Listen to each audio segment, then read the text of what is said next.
Hello friends, welcome to cook with Abisma. இன்னைக்கு நாம egg parotta எப்படி செய்யலான்னு பார்ப்போம். ஃபர்ஸ்ட் பவுல்ல 300 கிராம் கோதுமை மாவு ஆட் பண்ணிக்கலாம்.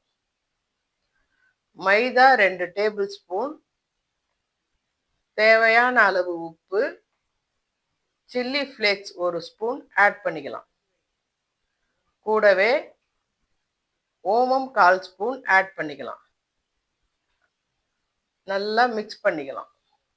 கொத்தமல்லி பொடியா கட் பண்ணது 2 டேபிள் ஸ்பூன் ஆயில் சேர்த்து நல்லா மிக்ஸ் பண்ணிக்கலாம். தேவையான அளவு தண்ணி ஊற்றி சாஃப்டா மாவு ரெடி பண்ணி அரை மணி நேரம் லிட்டு போட்டு மூடி எடுத்து வச்சுக்கலாம். ஒரு பவுல்ல 3 முட்டையை உடைச்சி ஊற்றிக்கலாம். இதில் அரை ஸ்பூன் மஞ்சத்தூள், தேவையான அளவு உப்பு, மிளகுத்தூள் 1 ஸ்பூன் ஆட் பண்ணி நல்லா மிக்ஸ் பண்ணிக்கலாம்.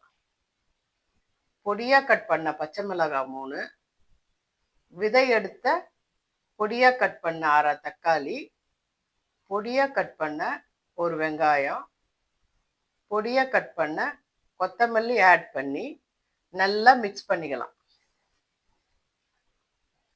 அரை மணி நேரத்துக்கு பிறகு மாவை திரட்டி 1 ஸ்பூன் ஆயில் அப்ளை பண்ணி மாவு தூவி இது போல மடித்து இது போல ட்ரையாங்கிள் ஷேப்பில் திரட்டி எடுத்துக்கலாம்.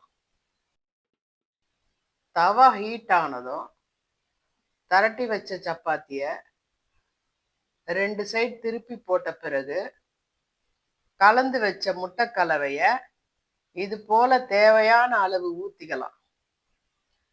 எண்ணெயை ஊற்றி 2 சைடு திருப்பி போட்டு சுட்டு எடுத்துக்கலாம். இன்னொரு ஈஸி மெத்தட், ரவுண்டாக திரட்டி 2 சைடு திருப்பி போட்டு சப்பாத்தி சுட்டு எடுத்து வச்சுக்கலாம். பிறகு முட்டை கலவையை தவால ஊற்றி சுட்டு வச்ச சப்பாத்தியை அது மேலே போட்டு சுட்டு எடுத்துக்கலாம். சூப்பரான எக் பரோட்டா ரெடி. இந்த மெத்தட்ல செய்து சாப்பிட்டு ஃபேமிலியோட என்ஜாய் பண்ணுங்க ஃப்ரெண்ட்ஸ். ப்ளீஸ் மறக்காம குக் வித் அபிஸ்மாம் சேனலுக்கு லைக் பண்ணுங்க, ஃப்ரெண்ட்ஸ் அண்ட் ஃபேமிலிக்கு ஷேர் பண்ணுங்க, எப்படி இருந்ததுன்னு கமெண்ட் பண்ணுங்க. தேங்க்ஸ் ஃபார் வாட்சிங். Be happy friends.